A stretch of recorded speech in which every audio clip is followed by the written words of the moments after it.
나를 잡고 있고 내 안에 하나님이 가장 큰 분인 것이 진짜 믿어지면 어떤 일이 벌어지냐? 마음의 평정이 일어나요. 분명히 이 일은 화가 날 일이에요. 분노가 치밀어 오르는 일이에요. 이 일은 슬픈 일이에요. 애곡할 일이에요. 이 일은 따질 일이에요. 분명 걷잡을 수 없는 일이 일어나요. 그런데 말씀 따라 사는 사람은 정서가 안정이 돼요. 한없이 잠잠해집니다. 베드로가 물에 빠져갈 때 예수님의 존재가 그를 건져냈고 풍랑이 일어나는 파도를 예수님의 말씀이 잠재웠듯이 우리네 감정 높은 파도 치는 풍랑 일은 마음을 말씀만이 잠재울 수 있어요. 그래서 말씀이 중심에 있는 사람은 감정의 파도가 높지 않습니다. 상황이 자꾸 변하고 바뀌어도 기준이 딱 고정되어 있기 때문에 삶이 요동치고 흔들리질 않아요. 시편 119편 165절 보면 주의 법을 사랑하는 자에게는 큰 평안이 있으니 그들에게 장애물이 없으리이다. 아멘. 자, 두 번째, 말씀에 따라 사는 사람은 결정이 단순해집니다. 결정이. 자, 저에게도 고민이 되는 일이 있었어요. 심각한 고민거리가 있었어요. 그때 산에 올라가 기도하기 시작하는데 기도를 하자마자 하나님께서 제 마음에 세미한 음성 하나를 주셨어요. 뭐냐? 이 일도 아니라 저 일도 아니라 나만 바라봐. 그냥 그 한 문장. 그게 무슨 마음이 드냐면 그 문제를 가지고 정말 심도 있게 작정으로 기도하러 올라갔는데 기도한 지 한 30초 됐을까요? 턱! 기도할 마음이 사라져버려요. 끝나버렸어요. 아, 이것도 아니고 저것도 아니구나. 저는 이게 1안이냐 2안이냐를 놓고 기도했는데 이것도 아니고 이것도 아니고 나만 바라보라고 하세요. 그러니 뭘 하겠어요, 제가. 다 내려놨어요. 그런데 마음이 정돈되기 시작하고 이제 기도가 기도답게 올라가기 시작을 하는 거예요. 여러분, 말씀이 우리 안에 중심이 되면 삶이 단순해지고 결정이 단순해집니다. 어떤 감정에도 유행에도 여론에도 휘둘리지 않아요. 잠언 3장 5절에서 6절 보면 너는 마음을 다하여 여호와를 신뢰하고 내 명철을 의지하지 말라. 너는 범사의 그를 인정하라. 그리하면 내 길을 지도하시리라. 하나님의 말씀에 내 삶을 베팅하면 그리고 기다리기만 한다면 반드시 그가 이루실 것입니다. 저는 그걸 믿어요. 세 번째, 말씀 따라 사는 사람은 순종이 보다 쉬워져요. 여러분, 하나님의 말씀에 권위가 있음을 믿습니까? 그 말씀에 능력이 있음을 믿으세요? 그러면 하나님께 여러분의 일의 주도권을 빨리 넘겨드리셨어야 돼요. 요즘 사람들은 정말 설교를 많이 들으시는 것 같아요. 정말 많이 들으세요. 이게 좋기도 하고 안 좋기도 합니다.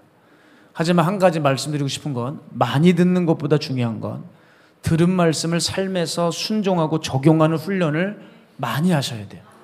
이게 훨씬 중요합니다. 많이 듣는 것보다 이 일을 하는 게 비교할 수 없이 중요합니다.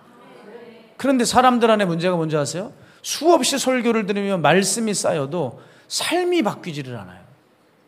왜 이럴까? 그 말씀을 신뢰하지 않기 때문입니다. 신뢰해야 돼요. 여러분이 그 말씀을 신뢰하면 따랐겠죠. 듣긴 듣는데 신뢰가 안 되니까 못 따라가는 거거든요. 저는 여러분 하나님 말씀을 신뢰합니다. 아니, 누가 뭐라 그래도 신뢰해요. 아니, 저 사람 목사니까 그러겠지. 아니에요. 저도 의심이 있을 때가 있고 두려움이 찾아올 때 있어요. 그런데 지금까지 훈련했던 것이 뭐냐면 특히 어려움이 닥쳤을 때 하나님을 붙드는 강도가 강한 편이에요.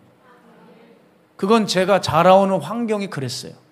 의지할 대상이 없었고 저는 또 독생자예요.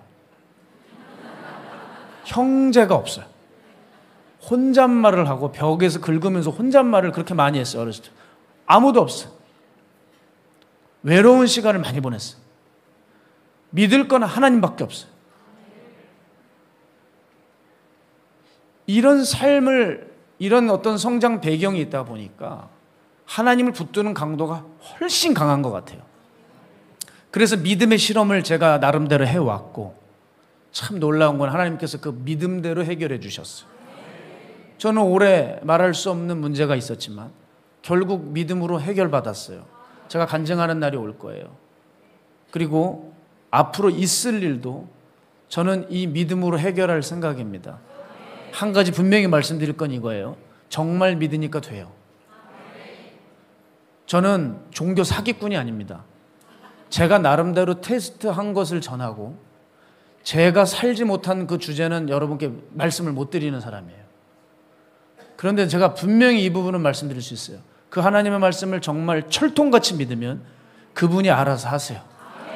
안 들어주려고 하다가도 너무 믿어버리면 야, 이거 고민이 된다.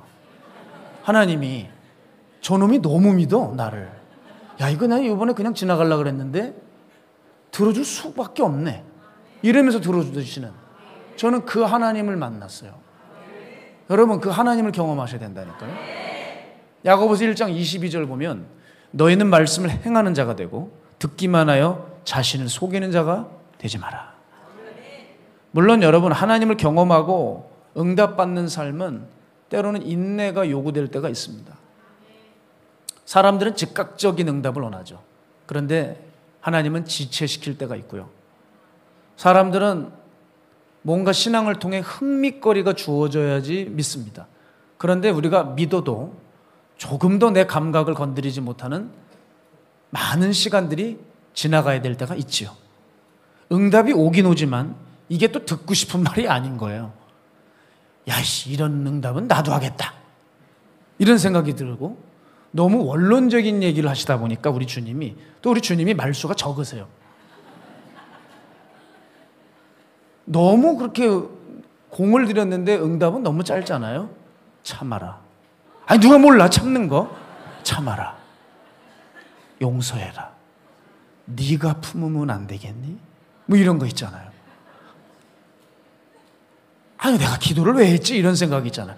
너무 원론적, 뭔가 좀 구체적으로 방법을 제시하는 게 아니라 너무 단순하고 명확하게 하니까 사람이 응답을 제대로 받아도 기도가 안 나와요. 너무 원론적인 말씀이 있을 때가 있잖아요. 그러니까 사람들이 신앙생활이 별 감동이 없고 하나님을 시시하게 여긴다고 하는 거죠. 게다가 말씀이라는 게 꼭 내가 원하는 걸 포기하라고 말하는 것 같을 때가 있는 거예요. 난 이걸 해야 되는데. 그러니까 그 말씀을 듣기는 좀 버겁죠. 그런데 여러분이 말씀을 신뢰하는 훈련을 하셔야 돼요. 그래서 순종이 좀 쉬워지면 그 순종이 쌓이면 하나님을 만나게 되거든요. 그러면 그때부터는 고민이 줄기 시작해요. 원론적이든 별 감동이 없건 뭐 시시하건 괜찮아요. 하나님의 말씀이 확실하면 거기에 베팅을 하게 되고 투자하고 순종하다 보니까 뭐가 역사가 일어나요. 그 작고 큰 경험들이 쌓이기 시작하면 하나님을 신뢰하게 되죠. 그러니까 여러분 작은 것이라도 좋으니까 한번 순종해 보십시오. 그럼 그 하나님을 만나실 텐데 그 만남이 쌓이면 그분의 말씀을 절대적으로 신뢰할 수밖에 없어요. 그 중에 한 가지 제가 말씀드리면 제가 이제 수련 목회자 시절, 뭐 의사로 얘기하면 인턴 시절이죠. 그때 이제 인턴 시험에 합격을 해야지 우리 감리교는 진급을 시켜줘요. 그러니까 이제